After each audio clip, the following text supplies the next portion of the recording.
So I'm bringing some reflections from Latin America, a continent of immigrants, and Uruguay, a country of asylum. And I'm addressing the religious dimension of the refugees' issues.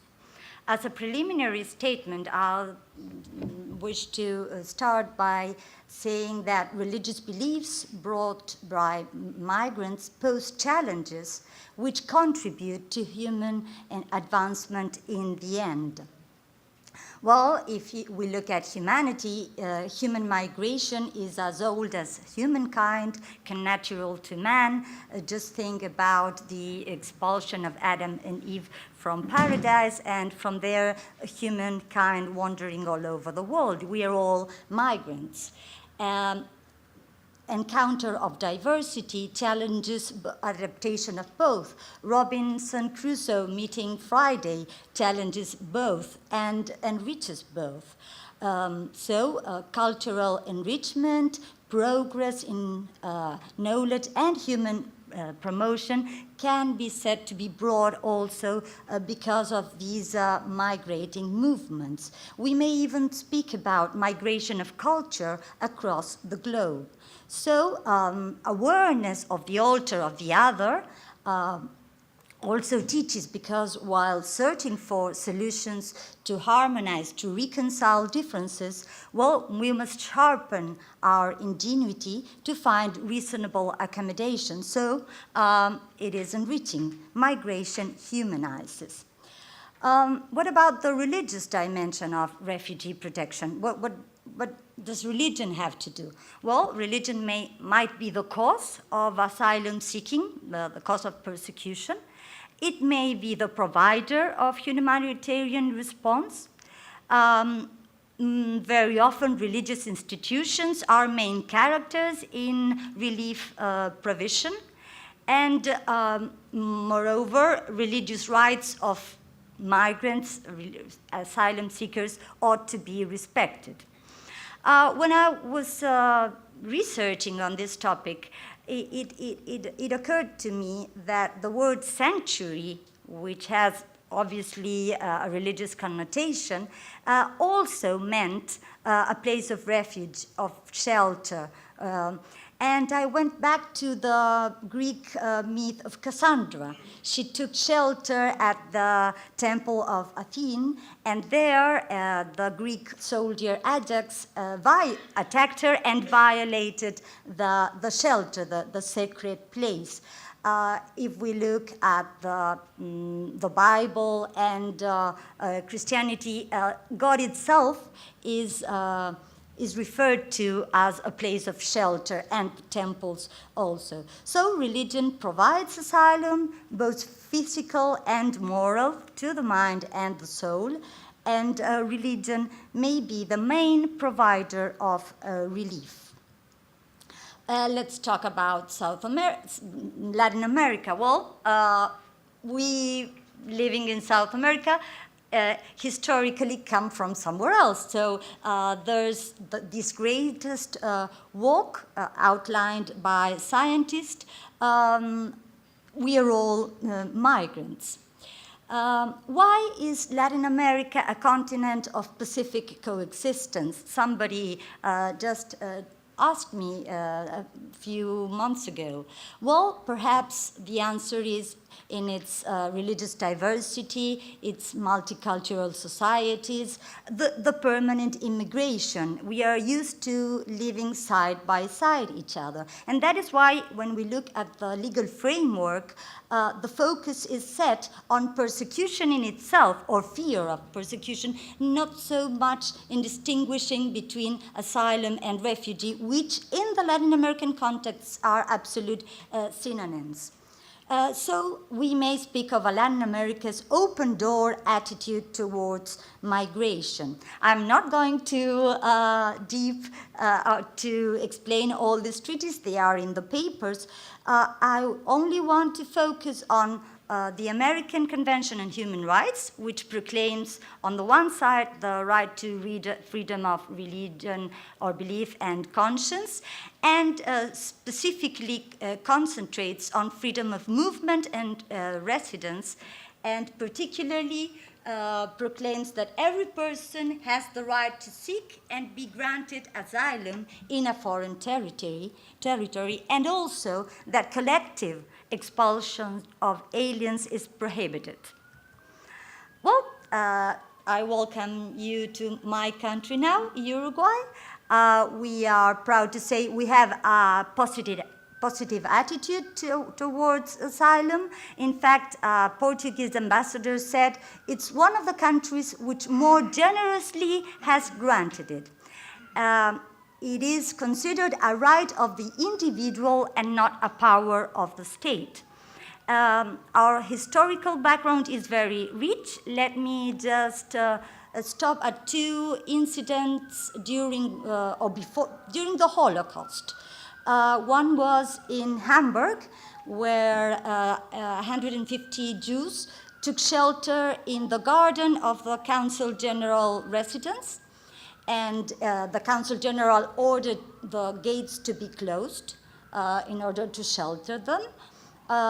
When the SS came to fetch them, the Consul General took a step forward carrying the Uruguayan flag and said, "This is Uruguayan territory, you cannot come in." And the SS took a step back, and these people were granted passports, and they finally established in Uruguay. This picture by Uruguayan artist Gurvit represents a suitcase full of leaves.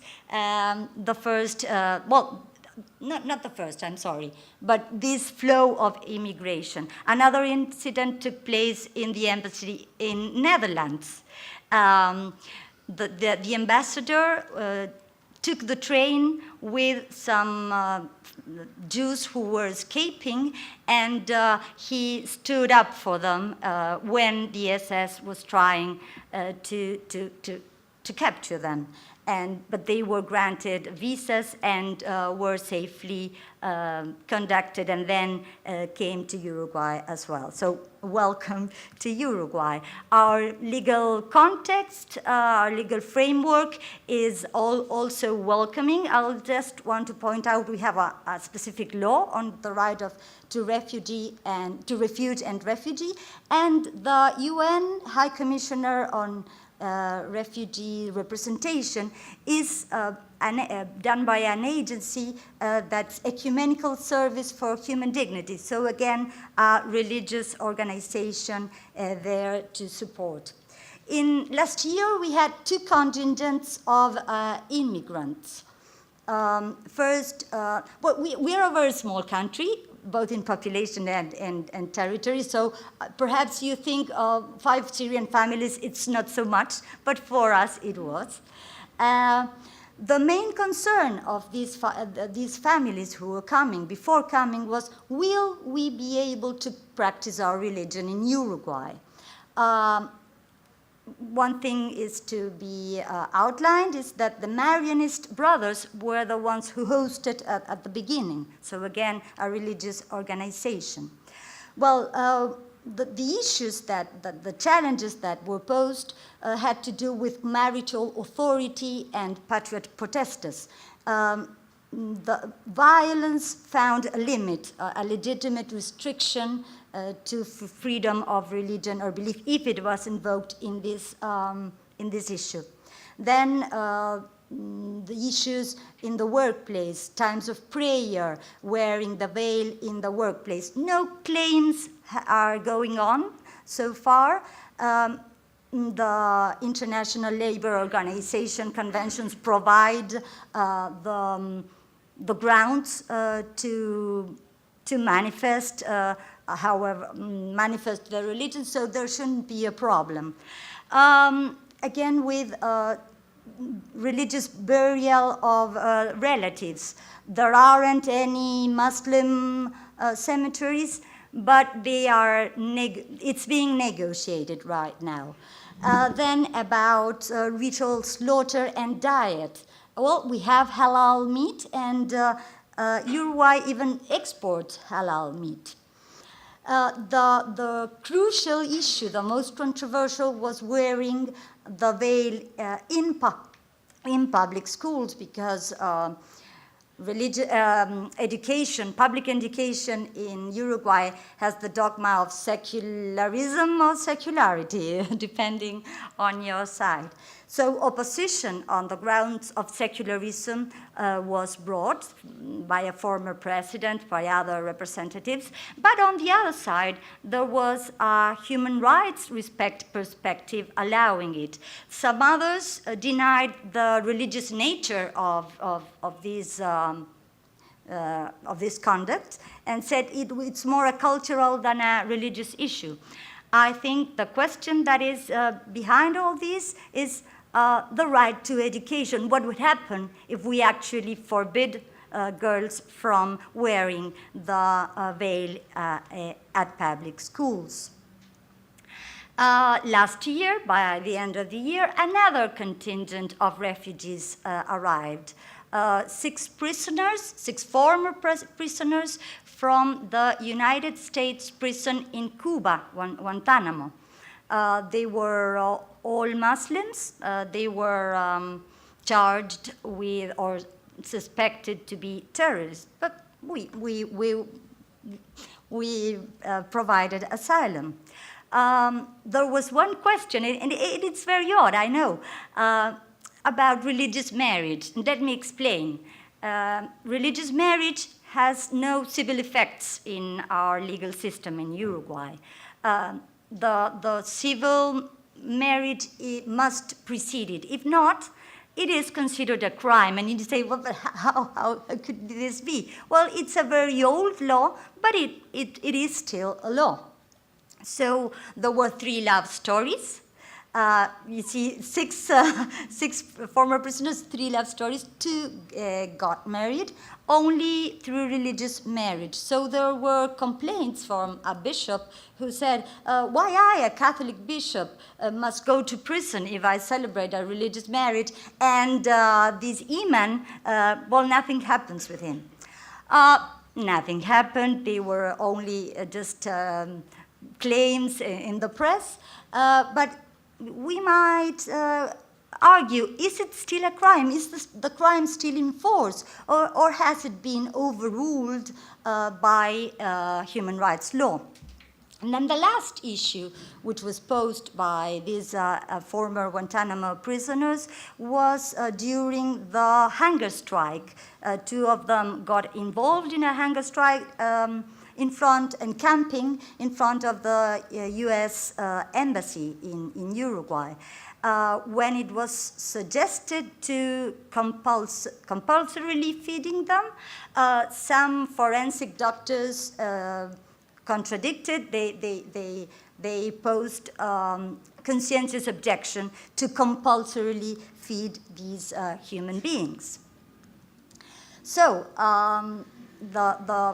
some final reflections. Should migrants keep walking? And I'm meaning it from 2 perspectives. Should they keep walking but not here, just look for somewhere else? Or keep walking, keep coming, you're welcome. Okay, yes, that's the end. Do these events trigger reflection on the place of religion, on human dignity, freedom of religion? Immigration, I believe, teaches. It might be uncomfortable, but it teaches. Encounter with the altar humanizes. And one more reflection. Most, if not all of us, believe in some form of transcendence. Hopefully, we will be asylees somewhere else in the afterworld. So may we deserve to be granted asylum in the afterworld in the same way we have been sensitive to those in need here. Thank you.